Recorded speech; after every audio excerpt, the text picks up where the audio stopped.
Bismillahirrahmanirrahim. Assalamualaikum warahmatullahi wabarakatuh. Alhamdulillah wassalatu wassalamu ala rasulillah wa ala alihi wa sahbihi wa mawalah wa la hawla wa la quwata illa billahi wa ba'du. Alhamdulillah, segala puja dan puji hanya milik Allah subhanahu wa ta'ala. Salat dan juga salam kita hadiahkan kepada Rasul kita Nabi besar Muhammad sallallahu alaihi wa ala alihi wasallam. Tema di malam hari ini kita akan membahas tentang kematian. Kematian yang buruk atau disebut dengan su'ul khatimati. Apa alamat-alamatnya dan apa penyebabnya, serta beberapa kisah yang disebutkan para ulama dan nasihat-nasihat para ulama agar kita tidak meninggal dalam posisi su'ul khatimah. Ma'asyiral muslimin yang dimuliakan Allah subhanahu wa ta'ala, di dalam surah Qaf ayat 22 Allah subhanahu wa ta'ala berfirman, laqad kunta fi ghaflatin min hadha fakashafna anka ghita'ak fabasarukal yawma hadid. Sungguh kamu berada dalam keadaan lalai dari hal itu, maksudnya dari kematian,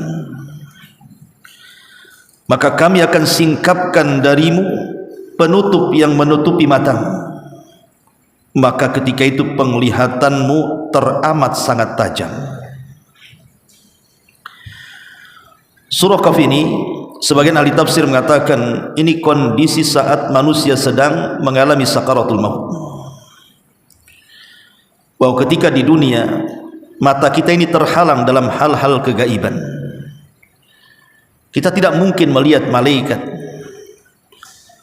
tetapi saat kematian Allah subhanahu wa ta'ala katakan fakashafna anka ghita'ak fabasarukal yawma hadid, maka kami, kata Allah, akan singkapkan daripadamu penutup yang menutupi matamu, maka penglihatan pada hari itu sangat tajam sekali. Artinya orang yang sedang sakaratul maut itu disingkap perkara-perkara gaib kepadanya. Ma'asyiral muslimin yang dimuliakan Allah azza wa jalla, ada beberapa tanda saat manusia itu menjelang ajalnya. Tanda yang pertama, ru'yal muhtadhir li malakil mauti, bahwa orang yang sedang sakaratul maut itu mampu melihat malaikat yang akan mencabut nyawanya. Fa in kana min ahli sa'adati fa innahu yara malakal mauti fi suratin hasanatin wa yara malaikatar rahmata bidhal wujuhi ma'ahum akfanun minal jannati wa hanutun minal jannah yajlisuna minhum maddal basar thumma ya'ti malakul mauti fayajlisu inda ra'sihi fayaqul ya ayyatuhan nafsut tayyibah ukhruji ila maghfiratin minallahi wa ridwan. Jadi yang pertama, tanda-tanda orang itu menjelang ajal, dia sanggup melihat malaikat maut. Kalau memang yang meninggal ini dia orang yang akan mendapatkan kebahagiaan, min ahli sa'adah, maka dia akan melihat malaikat maut itu dalam bentuk yang sangat indah, dan dia akan melihat malaikat-malaikat rahmat yang wajah-wajah mereka sangat bersinar. Mereka membawa kain kafan dari sorga dan wangian dari sorga, kemudian mereka pun duduk sejauh mata memandang.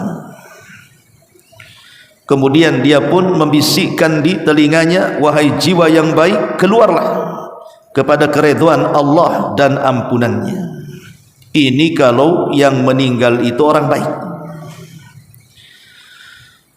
Tetapi kalau yang meninggalnya orang jahat, ahli maksiat, wa amma in kana min ahli saqawati fa innahu yara malakal mauti fi suratin ukhra wa yara malaikatal adzabi sudal wujuhi ma'ahum akfanun min narin wa hanutun min narin thumma ya'ti malakul mauti wa yajlisu inda ra'si wa yubashshiruhu bi sakhatillahi wa ghadabi fayaqul ukhruji ayyatuhan nafsul khabithah abshiri bi sakhatin minallahi wa ghadabi. Adapun kalau yang meninggal ini bukan orang baik, ahli maksiat, banyak melakukan kejahatan, maka dia akan melihat malaikat maut itu dalam bentuk yang lain, dalam bentuk yang menakutkan, dan dia melihat malaikat azab dengan wajah yang hitam seram. Kemudian mereka membawa kain kafan dari neraka dan bau busuk dari neraka. Kemudian malaikat pencabut nyawa akan duduk di samping kepalanya dan akan menghabar gembirakan dengan kemurkaan Allah dan kemarahannya, seraya mengatakan, wahai jiwa yang buruk, keluarlah kepada kemarahan Allah dan murkanya. Begitulah gambaran orang-orang yang sedang sakaratul maut. Fakashafna anka ghita'aka al-yawm fabasaruhu yawma hadid,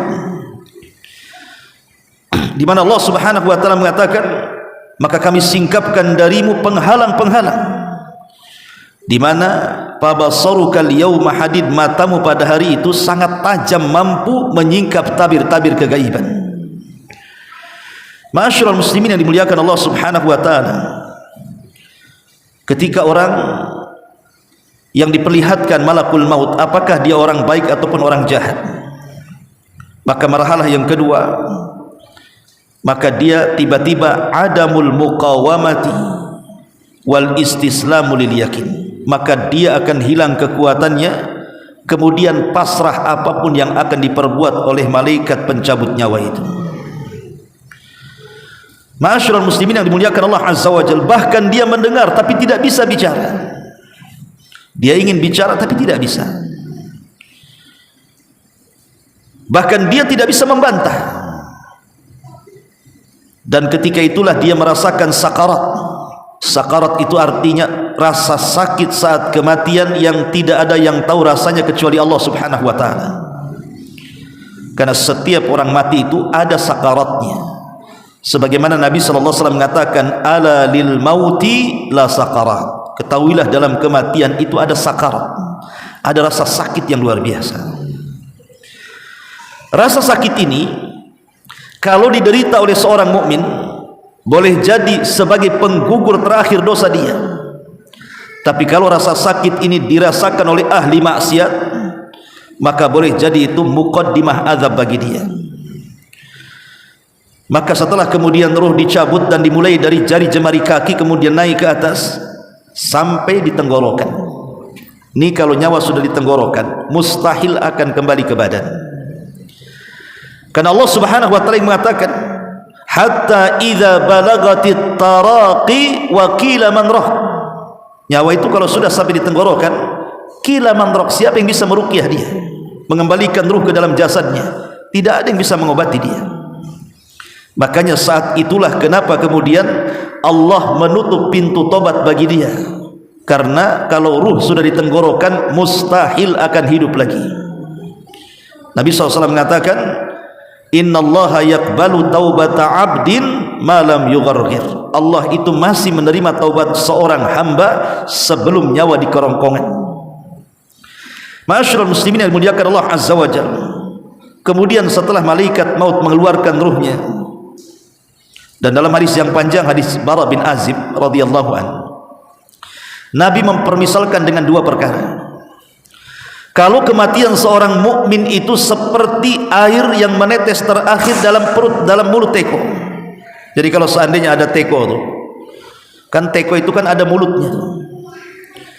Kalau seandainya air itu memenuhi teko, kemudian kita tuangkan, tentu airnya akan deras keluar. Tapi kalau dalam teko itu air tinggal satu tetes, kemudian kita tuangkan, maka air itu akan berjalan dengan pelan sampai tergantung di mulut teko.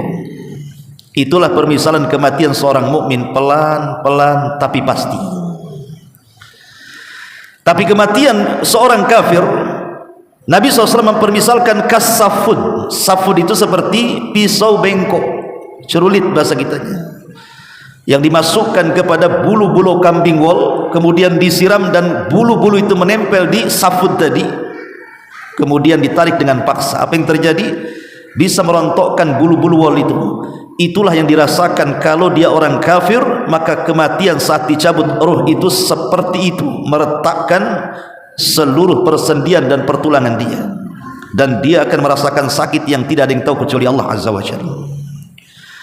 Ma'asyiral muslimin yang dimuliakan Allah Azza wa Jalla, adapun alamat kalau dia sudah meninggal,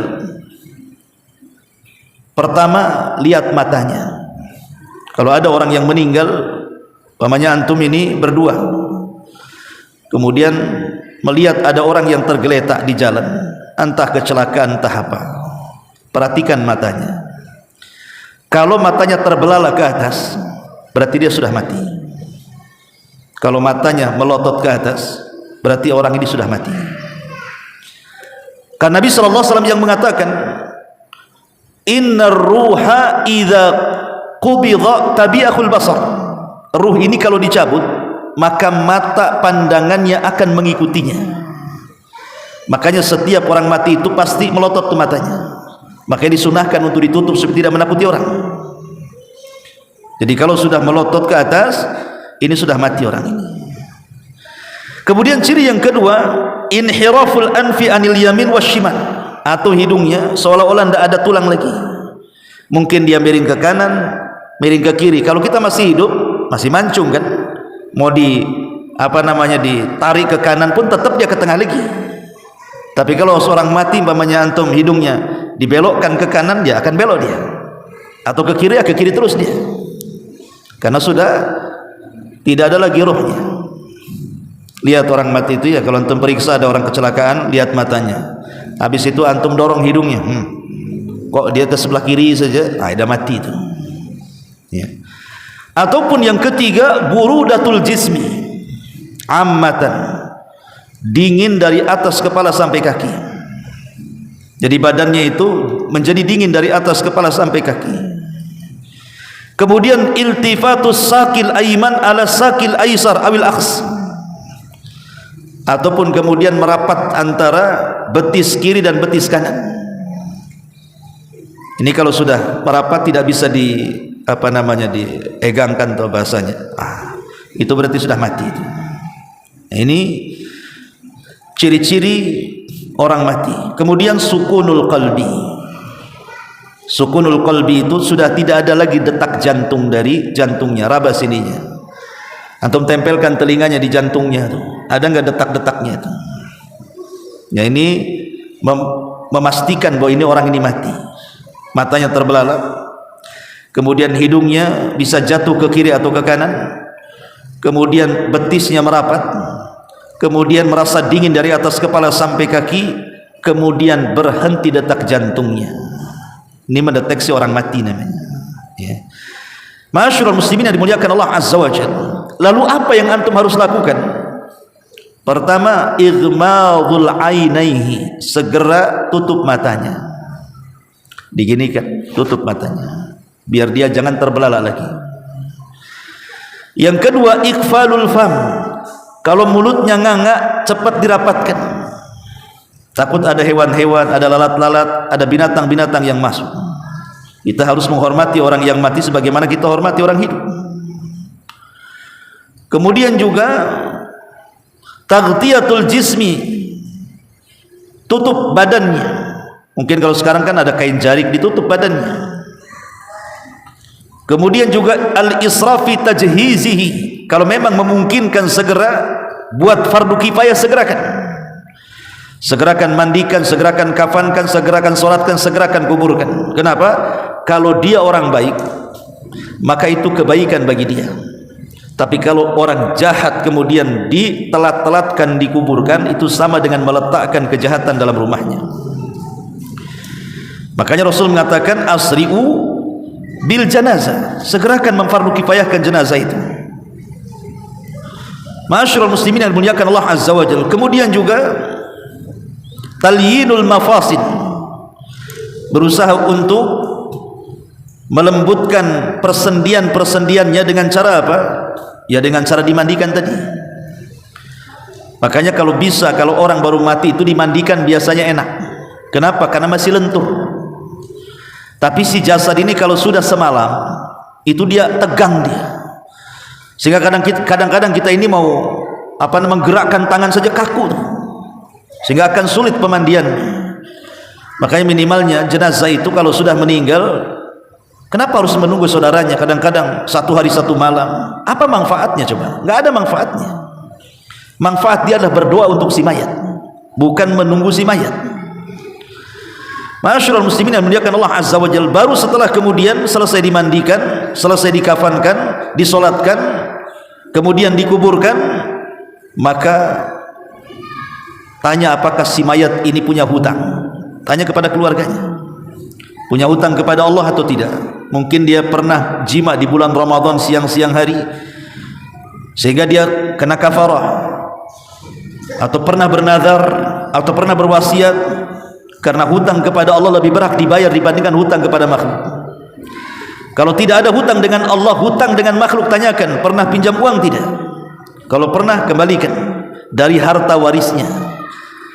Dari harta warisnya ya, sebelum dibagi menjadi ahli waris, keluarkan untuk acara jenazah, entah beli kubur, beli kafan, dan begitu seterusnya.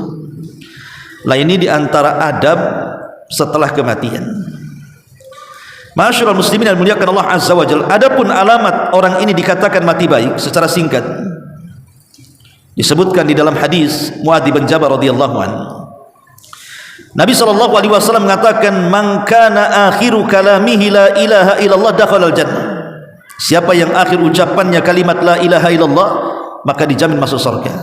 Berarti tanda-tanda husnul khatimah, dia bisa mengucapkan kalimat tauhid saat kematiannya. Kemudian hadis yang kedua, Nabi SAW mengatakan mautul mu'min bi arakil jabin. Kematian seorang mukmin itu ada keringat di dahinya walaupun di musim dingin. Kalau nampak ada keringat di dahi sini, berarti ini mati baik. Ini husnul khatimah. Kemudian yang ketiga, Nabi SAW mengatakan dalam hadis Abdullah bin Amr bin As radhiyallahu an, "Ma min muslim yamutu yaumal jum'ati aw lailatal jum'ati illa waqahu Allahu fitnatal qabri." Tidaklah seorang mukmin meninggal dunia pada hari Jumat atau di malam Jumat kecuali Allah akan hindarkan dari fitnah kubur. Dengan catatan orang yang mati di hari Jumat dan malam Jumat itu memang dia orang yang taat, orang yang baik. Tapi kalau lagi minum matinya Jumat, ya ndak husnul khotimah. Jadi para ulama mengatakan dengan catatan dia orang baik, Allah pilihkan hari kematiannya hari Jumat, maka Allah akan hindarkan dari fitnah kubur. Kemudian yang keempat,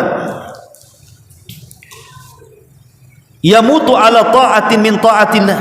Dia meninggal sedang melaksanakan ketaatan dari ketaatan Allah. Mungkin lagi salat dia meninggal, lagi puasa dia meninggal, lagi baca Quran dia meninggal, lagi haji dia meninggal, lagi umrah dia meninggal, dan begitu seterusnya. Karena Nabi SAW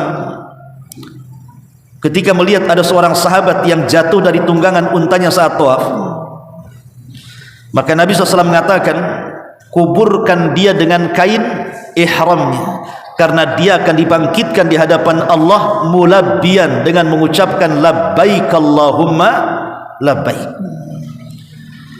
Menunjukkan bahwa orang yang mati dalam ketaatan itu mereka tanda daripada tanda-tanda husnul khatimah. Atau karena kebaikannya dipuji manusia, memang dia orang baik dan dia orang yang taat kepada Allah dan juga bermuamalahnya baik dengan manusia, saat kematiannya dipuji manusia, maka itu juga tanda husnul khatimah. Sebagaimana hadis Nabi SAW, ketika ada 2 jenazah lewat, yang pertama dipuji manusia, yang kedua dicaci maki manusia, maka Rasul mengatakan, adapun yang pertama wajabat lahul jannah, adapun yang kedua wajabat lahun nar. Jenazah yang pertama wajib masuk surga. Kenapa? Karena dipuji manusia. Adapun yang jenazah yang kedua dicaci maki manusia karena kejahatannya, wajabat lahun nar, kata Rasul, maka dipastikan dia masuk neraka. Kemudian juga diantara alamat-alamat setelah kematiannya, bahwa itu menunjukkan alamat husnul khatimah, adalah al-ibtisamatu ala wajhi. Terkadang saat meninggal dia tersenyum. Jadi dia orang baik, orang taat, saat meninggal tersenyum pula dia. Ataupun irtifa'us sababah, begini, ketika meninggal dia begini telunjuk, menunjukkan ingin mentauhidkan Allah Azza wa Jalla. Ataupun al-wadha'at wal israqah, atau dilihat dari wajahnya cerah sekali, tidak ada tanda-tanda ketakutan dalam wajahnya. Ataupun dalam kondisi dia membaca Quran tiba-tiba meninggal, sedang berzikir kemudian dia meninggal, seperti yang diceritakan oleh salah satu syekh. Jadi di Riyadh, kejadiannya di Riyadh, di Saudi sana. Jadi ada anak muda itu yang gemar membaca Al-Quran. Dulu sekarang kan sudah ada handphone. Kadang-kadang jarang orang itu sudah bawa mushaf kecil itu, karena sudah ada handphone, lihat aplikasi di handphone saja lah kan itu. Kalau dulu kan ada mushaf kecil tuh, di saku namanya mushaf saku, itu kemana-mana dibawa. Di pesawat dia baca tidak malu, di dalam bus umum tidak malu, pokoknya di kendaraan apapun, di tengah keramaian apapun, tetap dia baca Quran dan tidak ada segan-segannya. Jadi Allah Subhanahu wa taala takdirkan satu hari dia sedang safar bersama teman-temannya, rupanya terjadi kecelakaan, semua meninggal di tempat kecuali dia. Dia masih bisa diselamatkan dan dibawa ke rumah sakit. Lah sepanjang syekh ini, sepanjang perjalanan membawa dia ke rumah sakit, anak muda ini yang gemar membaca Quran ini selalu mengulang-ulang suratul Najm. Wan najmi idza hawa ma dhalla sahibukum wa ma ghawa wa ma yantiqu anil hawa in huwa illa wahyun yuha. Terus diulang-ulang. Wa ma yantiqu anil hawa in huwa illa wahyun yuha, sampai dibawa ke rumah sakit, matanya terpejam. Ketika diingatkan pun terus membaca Quran, sampai akhirnya Allah Subhanahu wa taala takdirkan nyawanya tidak tertolong, dan ketika hembusan nyawa terakhirnya dia membaca ayat wa ma yantiqu anil hawa in huwa illa wahyun yuha, bahwa Quran itu bukan keluar dari hawa nafsu Muhammad, tapi Quran itu adalah wahyu yang diwahyukan Allah kepada Muhammad. Kemudian dia meninggal. Terkadang kematian itu Allah Subhanahu wa taala buat seperti itu. Lah ini namanya husnul khatimah. Tetapi bagaimana kalau kematian itu su'ul khatimah? Apa tandanya? Ma'asyiral muslimin yang dimuliakan Allah Azza wa Jalla, sebelum saya ceritakan tanda-tandanya, ada beberapa kisah yang disebutkan para ulama salaf. Pertama, kisah yang disebutkan oleh Al-Hafidh Ibnu Rajab Al-Hambali. Al-Hafidh Ibnu Rajab Al-Hambali dalam kitabnya Jami' Al-Ulum wal Hikam, syarah daripada Arba'in Nawawi. Apa kata Al-Hafidh Ibnu Rajab Al-Hambali? Dia mengatakan, menceritakan dari seorang salaf namanya Abdul Aziz ibni Abdirwat.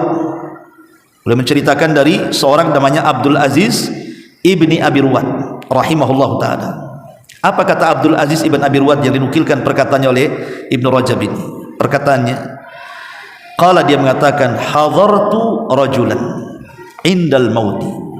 Kata Abdul Aziz ibn Abdirwat ini, aku pernah hadir di seseorang yang sedang menjelang kematiannya, sedang sakaratul maut. Yulakkinu bisyahadati, dia pun sedang ditalkin, diejahkan padanya dengan kalimat syahadat, la ilaha illallah. Wahai fulan, katakan la ilaha illallah. Wahai fulan, katakan la ilaha illallah. Faqala fi akhiri maqal, tiba-tiba setiap dia disuruh untuk mengucapkan kalimat la ilaha illallah, dia mengatakan apa? Kafartu billadzi taqul. Kafartu billadzi taqulu, aku kufur dengan apa yang kau ucapkan itu. Aku kufur dengan apa yang kau ucapkan. Dia kufur dengan kalimat la ilaha illallah. Kemudian dia mengatakan, wa ma tanfa'uni kalimatul la ilaha illallah. Lalu apa manfaatnya kalimat itu untukku, katanya. Kemudian dia pun meninggal dunia. Abdul Aziz ibn Abdirwat ini penasaran, kenapa dia bisa ngomong begitu? Ketika ditalkin, katakan ya fulan la ilaha illallah, dia mengatakan aku kufur dengan kalimat itu. Apa gunanya kalimat itu untukku? Jadi Abdul Aziz ibn Abi Ruwad ini, kata Al-Hafidh ibn Rajab Al-Hambali, dia mencari-cari tahu kepada keluarganya, kenapa kematiannya sampai seperti itu. Rupanya keluarganya bercerita, fa idza huwa mudminul khamri.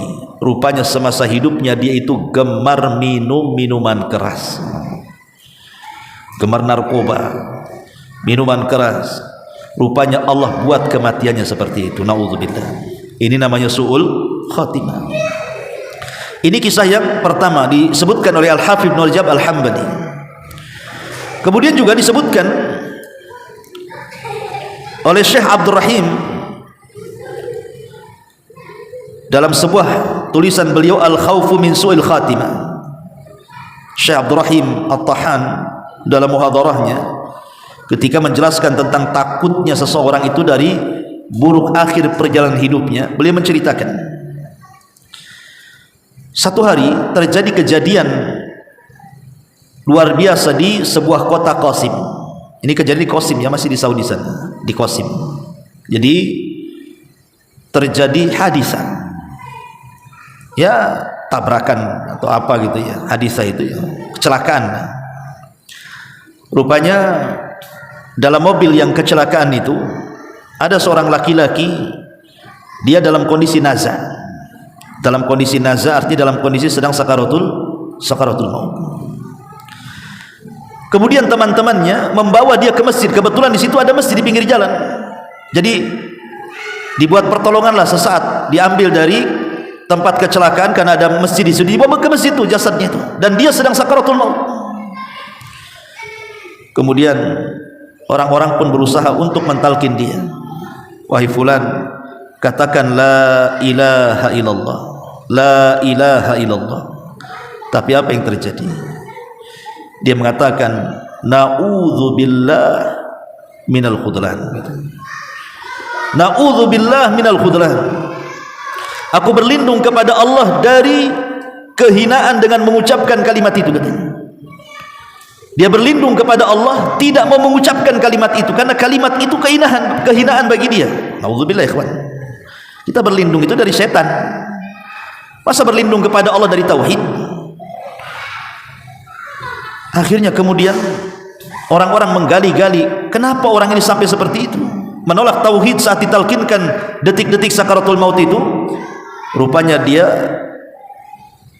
orang yang ya tadi hubbus sukara, suka mabuk ya, orangnya suka mabuk, jadi ngelantur dia akhirnya jawabannya itu. Itulah bagaimana ahli maksiat, naudzubillah, sampai seperti itu. Bahkan juga disebutkan oleh beberapa ulama, ada seseorang itu subhanallah dalam kehidupannya itu dia ahli puasa, rajulun kathiru as-saumi, orang ini banyak puasa. Kalau tadi kan ahli maksiat tuh, yang ini ahli puasa. Bahkan bukan puasa, ibadah-ibadah yang lain pun dia lakukan. Salat malam, membaca Quran, pokoknya ahli ibadah lah orang ini.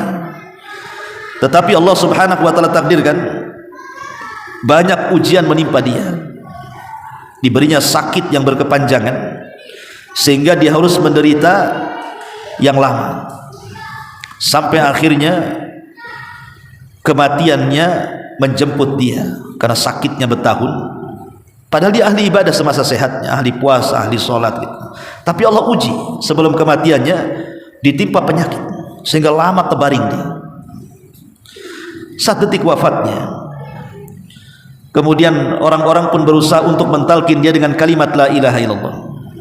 Katakan ya fulan kalimat la ilaha illallah. Apa kata dia? Ayu syai'in fi hadzal ibtila minal ma'na in kana mautan fayujawwazu wa amma ta'dzib fa ayu syai'in maqsudu minhu thumma halak. Dia mengatakan pada awalnya falau a'tanil firdausu falau a'tani firdausu ma waffa bima yajri alayya. Awalnya dia mengatakan seperti ini, sekiranya dengan kematianku ini Allah hadiahkan aku dengan surga Firdaus, katanya. ini enggak sebanding dengan penderitaan yang aku derita. Lalu apa maksudnya Allah Subhanahu wa taala memberikan penderitaan itu kepadaku? Apa manfaatnya?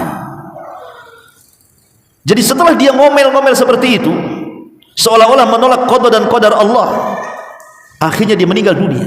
Meninggal dunia dalam kondisi menolak takdir Allah Subhanahu wa taala. Naudzubillah. Padahal dia ahli ibadah sebelumnya. Terkadang ikhwatu fiddin, kita tidak tahu akhir kehidupan kita seperti apa, karena Rasul yang mengatakan al-a'mal bi khawatimiha, amal itu ditentukan akhirnya. Terkadang awalnya baik, rupanya akhirnya pula jelek. Sehingga Rasul mengatakan ada orang itu yang antara dia dengan sorga itu tinggal satu hasta, tinggal melangkah saja. Rupanya dia pun mengamalkan amalan penduduk neraka, akhirnya dia pun masuk ke dalam neraka, padahal jarak dia dengan sorga tinggal satu hasta. Na'udzubillah. Ma'asyiral muslimin yang dimuliakan Allah Subhanahu wa taala. Kemudian juga Imam Ibnul Qayyim rahimahullahu taala juga menceritakan tentang kematian su'ul khatimah. Kata beliau, atau Imam Ibnu Jauzi, antara dua ulama ini, Imam Ibnul Qayyim atau Ibnu Jauzi, dia menceritakan tentang kisah di zamannya. Jadi ada orang di zaman dia itu yang disibukkan dengan perniagaan kain dan dia lupa sholat. Jadi dia seorang penjual kain, penjual pakaian, celana, baju, pokoknya penjual kain lah. Tapi kalau datang waktu sholat dia tak mau ke masjid. Datang waktu zuhur ya tak ke masjid, datang waktu asar ya tak ke masjid. Pokoknya jualannya itu menjadikan dia lalai dari kehidupan dunia, dari ketaatan kepada Allah Subhanahu wa taala, karena dia mengejar dunia. Jadi saat wafatnya, orang ini ditalkin dengan kalimat la ilaha illallah, tapi di luar prediksi kita dia tidak mengucapkan kalimat itu, justru mengucapkan kalimat-kalimat transaksi jual beli. Jadi sampai dia meninggal, yang keluar dari lisannya itu transaksi jual beli. Ah, jangan kau tawar segitu, harganya segini saja. Jangan tawar segitu, terlalu rendah, harganya segini saja. Itu yang diucapkan bolak-balik sampai dia mati. Bahkan juga di kitab yang sama dijelaskan ada orang hobi catur. Di zaman itu kan juga sudah ada catur itu. Makanya Rasul melarang tidak boleh main catur. Syatranji dalam bahasa Arab, tidak boleh. Jadi ada anak muda hobi catur sampai melupakan dan melalaikan ibadah dia. Konon katanya kalau menangan dalam catur berarti cerdas itu, karena catur itu mengasah otak. Dari mana Imam Syafi'i tak pernah catur jadi ulama, Imam Ahmad tak pernah catur jadi ulama. Kata siapa ngasah otak? Otak kalau diasah belajarlah, bukan main catur. Jadi karena hobinya main catur, tiba-tiba kemudian dia terserang penyakit, dan dengan itulah kematiannya. Saat ditalkin kul ya fulan la ilaha illallah, apa yang keluar? Sekak. Itu pula yang keluar tuh. Sekak yang terakhir mati. Naudzubillah. Coba ya. Mati di atas sekak, ikhwan, bukan mati di atas la ilaha illallah. Su'ul khatimah ya. Ini kisah-kisah nyata yang disebutkan para ulama. Wah, tidak mustahil orang itu ditampakkan su'ul khatimah oleh Allah Subhanahu wa taala. Boleh jadi dia tidak sanggup mengucapkan kalimat la ilaha illallah, boleh jadi mungkin seram wajahnya atau mengeluarkan bau atau apalah kan begitu. Terkadang dia menyanyi kemudian mati, kadang ketika mabuk dia mati, ketika melangkah ke tempat-tempat maksiat dia meninggal, ketika dia maksiat dia meninggal. Su'ul khatimah. Naudzubillah ya. Ma'asyiral muslimin yang dimuliakan Allah Azza wa Jalla. Dan banyak lagi kisah-kisah yang disebutkan oleh para ulama. Ma'asyiral muslimin wal muslimat rahimani wa rahimakumullah. Lalu apa penyebabnya? Kenapa orang itu bisa mati su'ul khatimah itu? Apa sebabnya? Sebab yang pertama at-taswifu bit-taubati. Jadi sebab yang pertama kenapa orang itu bisa mati dalam kondisi su'ul khatimah, karena at-taswif bit-taubah. Apa taswif? Taswif itu dari kalimat saufa. Saufa itu artinya nanti. Jadi kalimat taswif itu kapan lu tobat? Nanti. Nantilah kalau umur saya sudah 30 tahun. Sudah 30 tahun kapan lu tobat? Nanti. Tanggung 40 tahun. Sudah 40 tahun kok enggak tobat-tobat? Nantilah kadong, tunggu 60 tahun. Nih lagu nanti-nanti ini Ini kalau terus dilakukan oleh orang yang disuruh tobat itu, selamanya dia tidak akan tobat. Makanya kenapa ketika para ulama membahas penduduk neraka, kenapa orang kafir itu dikekalkan coba di neraka? Seolah-olah Allah tidak adil. Ada orang kafir nih umpamanya baru balik, usianya 15 tahun. Otomatis 15 tahun kan sudah dibebani syariat tuh. Baru setahun mati dia. Berarti karena dia kafir masuk neraka kan? Dosanya 1 tahun, di nerakanya selama-lamanya. Adilnya di mana? Harusnya kalau dia melakukan kekafiran 1 tahun di neraka juga lah kan begitu. Masa kesalahan dia 1 tahun ditebus dengan dikekalkan di neraka selama-lamanya? Bagaimana jawabannya? Ulama mengatakan, karena Allah itu maha tahu kalau seandainya orang-orang kafir ini dikembalikan kembali dari neraka ke dunia, pasti mereka kafir lagi. Sebagaimana Allah mengatakan, lau ruddu la'adu limanuhu anhu. Kalau mereka dikembalikan dari neraka ke bumi, pasti kufur lagi. Logikanya seperti ini. Kapan antum tobat? Nantilah Ustaz, tunggu 40 tahun. Usia sudah 40 tahun Allah kabulkan tuh.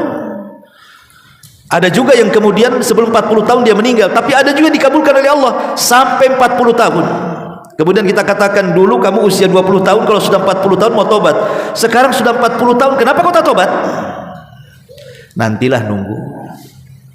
Itulah sama dengan orang kafir yang masuk neraka. Dia janji, ya Allah, kembalikan kami ke dunia katanya. Oke, Allah kembalikan ke dunia. Apakah menjamin setelah dia kembali ke dunia itu dia akan bertobat dan betul-betul tobatan nasuha? Belum tentu. Bisa jadi balik lagi kepada kekafirannya. Sama dengan orang yang bercita-cita ingin tobat 40 tahun sudah dikabulkan, sampai 40 tahun tak tobat-tobat juga kan begitu. Itu logikanya seperti itu.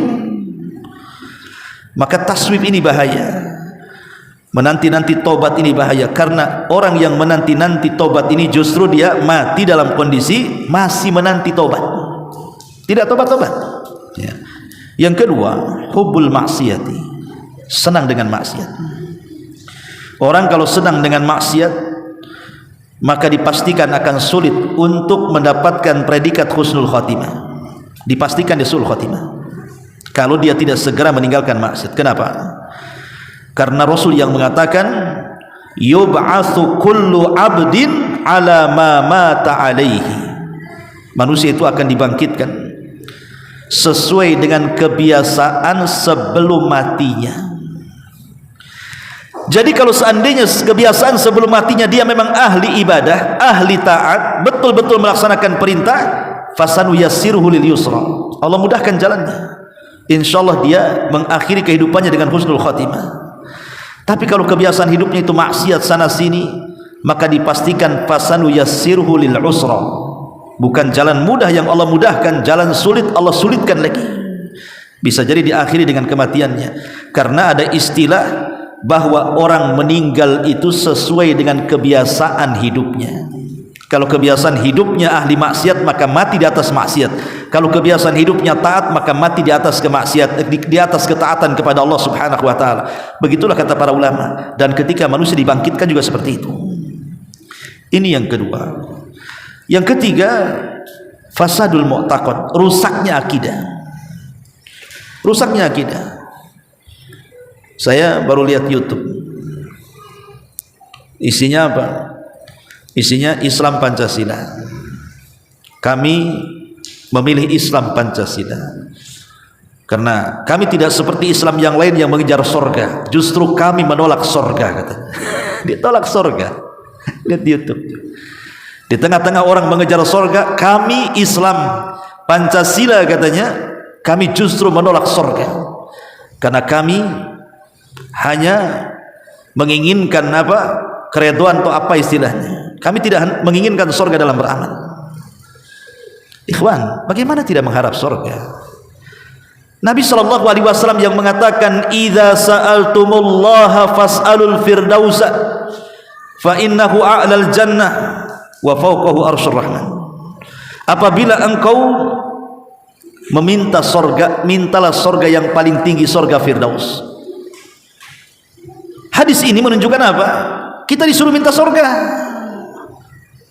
Kita disuruh minta surga, mengharap supaya kita masuk surga. Bagaimana kemudian dia menolak surga kan gitu? Karena kami ini ibadah bukan mengharap surga. Ya betul, memang ibadah kita mengharap Allah. Tapi Allah sendiri yang memerintahkan kita untuk dalam ibadah itu juga ada harapan mendapatkan surga, sebagaimana Allah cantumkan sendiri dalam Quran kisah siapa? Asyah bintu Muzahim, istri Fir'aun. Saat dia dilemparkan oleh Fir'aun dari ketinggian kemudian mati, sebelum mati apa yang dikehendaki Asyah bintu Muzahim dalam itu di Quran itu? Dia mengatakan apa? Rabbibnili indaka baitan fil jannah wa najjini min fir'auna wa amali wa najjini minal qaumidz zalimin. Ini ucapan istri Fir'aun.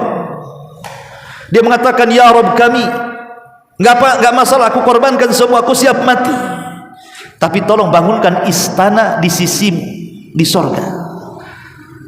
Jadi Al-Quran menghikayatkan tentang kisah Asyah bintu Muzahim meminta istana di sorga. Kok kita tidak boleh minta sorga? Bukankah doa yang diajarkan Nabi SAW apa? Allahumma inas'alukal jannah, ya Allah kami meminta sorga. Kalau seandainya kita mengucapkan kalimat itu, maka sorga akan bicara, ya Allah masukkan orang ini kepadaku. Sebagaimana kalau kita mengatakan wa na'udzubika minan nar, aku berlindung kepadamu ya Allah dari neraka, maka neraka akan bicara, ya Allah jauhkan orang ini dariku, katanya. Cuman orang tak minta sorga ini? Ini ajaran apa sebenarnya? Ma'asyiral muslimin yang dimuliakan Allah Subhanahu wa taala, belum lagi ada orang yang bersolawat di gereja. Coba, ceramah di gereja, solawatan di gereja, baca Quran di gereja, macam-macam. Makin kesini itu makin aneh ajaran-ajarannya. Kalau memang itu atas nama toleransi, Islam loh dengan tegas mengatakan lakum dinukum waliyadin. Kurang apa konsep ini? Agama kalian yakini dengan kalian, agama kami yakini. Ngapain dicampur adukan kayak rujak petis dan apa nyampur adu di situ? Ini liberal namanya. Islam tidak pernah mengenal liberal. Islam itu adalah mentauhidkan Allah, hanya satu-satunya agama yang benar itu Islam. Tidak ada di luar Islam itu benar. Itulah ajaran yang benar. Mana dalilnya? Inna dina indallahil Islam. Wa man yabtaghi ghairal islami dinan falan yuqbala minhu wa huwa fil akhirati minal khasirin. Satu-satunya agama yang diridhai Allah itu Islam. Siapa yang mencari agama selain Islam, selain tertolak, rugi dia. Kurang tegas gimana sampai Rasul mengatakan tidak ada satupun Yahudi ataupun Nasrani yang mendengar kedatanganku kemudian tidak beriman kepadaku illa kecuali dia akan masuk ke dalam jahanam. Pasrah, dan banyak dari Quran dan Sunnah yang menunjukkan bahwa tidak semua agama itu benar. Yang benar itu cuma Islam. Karena ada orang yang mengatakan semua agama benar. Agama itu bagikan jalan, banyak jalan menuju Roma. Nanti juga kalau jalan dari sini sana sini intinya sampai di Roma, katanya. Nanti juga begitu. Mungkin kamu dengan cara seperti ini agama ini menuju surga, yang ini dengan cara ini menuju surga, yang ini dengan cara ini menuju, nanti sama-sama ketemu di surga kok, katanya. La ilaha illallah. Beda kita dengan Nasrani, beda kita dengan Yahudi. Kita ini agama tauhid. Nasrani menuhankan Isa, menganggap Isa Tuhan, menganggap Isa satu di antara tiga Tuhan, dan menganggap Isa adalah anak Tuhan. Macam mana mau disamakan? Yahudi mengatakan Uzair anak Allah. Tidak ada itu. Maka ketika rusak akidah, kemudian dia meninggal su'ul khatimah. Maka ini ciri-cirinya. Ketika fasadul mu'taqad, keyakinan rusak, maka kalau dia meninggal, maka dia meninggal di atas su'ul khatimah. Ya. Masyarul muslimin yang dimuliakan Allah Azza wa Jalla, Islam itu cuma satu. Tidak ada Islam Pancasila. Nanti Islam NKRI lagi, apalagi nanti sebutannya. Islam ya Islam, selesai. Dan Islam mengatur bagaimana kita harus NKRI, sudah ada ajarannya dalam Quran, dalam Sunnah itu. Kita tidak boleh memberontak, kita harus taat, dan begitu seterusnya. Sudah diatur semuanya. Masyarul muslimin yang dimuliakan Allah Azza wa Jalla. Kemudian yang nomor 4, mukhalafatul batin lidh-dhahir, di mana batin menyelisih yang zahir. Itulah orang munafik. Kalau mati di atas kemunafikan, su'ul khatimah. Ataupun al-inkibabu ala dunya wal i'rad anil akhirah, terlampau mengejar dunia, meninggalkan akhirat, maka ini bisa kematiannya su'ul khatimah. Kemudian juga yang nomor 4, al-udul anil istiqomah, keluar dari istiqomah, tidak mau istiqomah, keluar dari istiqomah, maka ini juga penyebab su'ul khatimah. Ma'asyiral muslimin yang dimuliakan Allah Subhanahu wa taala, ada beberapa ucapan ulama salaf. Pertama, Sufyan Ats-Tsauri. Dijelaskan baka Sufyan Ats-Tsauri rahimahullahu taala lailatan ila sabahi. Satu hari Sufyan Ats-Tsauri rahimahullahu taala pernah menangis dari malam sampai waktu pagi. Semalam suntuk dia menangis. Falamma asbaha qila lahu, ketika di waktu pagi datang dikatakan kepadanya, wa ma yubkika ya imam, apa yang membuat anda menangis semalam hari wahai imam? Apa kata Sufyan Ats-Tsauri? Az-dzunubu az-dzunubu, dosa, dosa dan dosa. Aku memikirkan dosa. Kemudian dia mengatakan, az-dzunubu ahwan min hadza, walakin abki min khaufil khatimati. Tapi ada perkara yang aku tangisi melebihi dosa. Kata Sufyan Ats-Tsauri, dengan memikirkan dosa saja aku sudah sedih, tapi ada perkara yang aku takutkan jauh dibandingkan dosa. Apa itu? Su'ul khatimah. Aku takut kalau Allah takdirkan aku mati, Allah akhiri kematianku dengan kematian yang buruk. Lihat bagaimana Sufyan Ats-Tsauri mengatakan seperti itu. Kemudian juga Imam Al-Ghazali rahimahullahu taala, dia mengatakan, al-khatimatu ghairu ma'lumatin. Kata Imam Ghazali, akhir kehidupan manusia itu tidak tahu, tidak ada yang tahu. Ghairu ma'lumah, tidak ada yang tahu. Karena akhir kehidupan manusia itu Allah rahasiakan. Kenapa Allah rahasiakan? Supaya kita persiapan, dan persiapan terbaik adalah wa tazawwadu fa inna khaira zadi taqwa. Berbekallah kalian, karena sebaik-baik bekal adalah takwa Allah azza wa jalla, bertakwa, melaksanakan perintah dan menjauhi larangan. Kemudian juga Al-Hafidz Ibnu Al-Jauzi rahimahullah taala mengatakan, lin nufusil khirati alamat. Salah satunya dia mengatakan al-ihtiqaru lil amal. Salah satu penyebab orang itu su'ul khatimah ketika dia meremehkan untuk melakukan amal saleh. Malas salat, malas puasa, malas baca Quran, malas ke majelis ilmu, malas semuanya. Ya, ihtiqar, meremehkan untuk beramal saleh. Ini juga salah satu pertanda su'ul khatimah. Kemudian juga Syekh Shalih Al-Fauzan hafizahullah tadi mengatakan al-a'mal bi khawatim. Amal itu ditentukan akhirnya. Fa innal insan la yaghtar bi amalihi wa in kana min aslahis salihin. Kata Syekh Shalih Fauzan, maka manusia jangan pernah bangga diri walaupun dia merasa paling soleh di antara semua orang soleh. Jangan sombong dengan amal soleh. Makanya ada istilah para ulama, buka'u al-mudhnib, tangisan orang-orang yang berbuat dosa karena menyesal dosanya, itu lebih baik min i'jab, daripada orang yang i'jab. I'jab itu artinya ta'ajub bi amalihi, dengan amalnya. Jadi orang yang melakukan dosa kemudian dia menangis karena menyesal, jauh lebih baik dibandingkan orang yang beramal soleh sepanjang hayatnya tapi dia ujub. Makanya Syekh Shalih Fauzan mengatakan apa? La yaghtar bi amalihi wa in kana min aslahis salihin. Jangan tertipu dengan amal soleh walaupun dia termasuk sesoleh-solehnya orang soleh. Bal yakhafu min su'il akibah, kata Syekh Shalih Fauzan, bahkan dia harus takut Allah akhiri dengan akhir yang tidak baik. Ma'asyiral muslimin yang dimuliakan Allah Subhanahu wa taala. Dan banyak lagi perkataan para ulama supaya kita kembali untuk istiqomah dan tidak meninggal dalam kondisi su'ul khatimah. Mudah-mudahan kita diberikan oleh Allah Azza wa Jalla keistiqomahan dan kita diwafatkan dalam kondisi husnul khatimah. Wallahu a'lam. Ini yang bisa sampaikan. Subhanaka bihamdika asyhadu an la ilaha illa anta astaghfiruka wa atubu ilaik. Allahu taala alam. Assalamualaikum warahmatullahi wabarakatuh.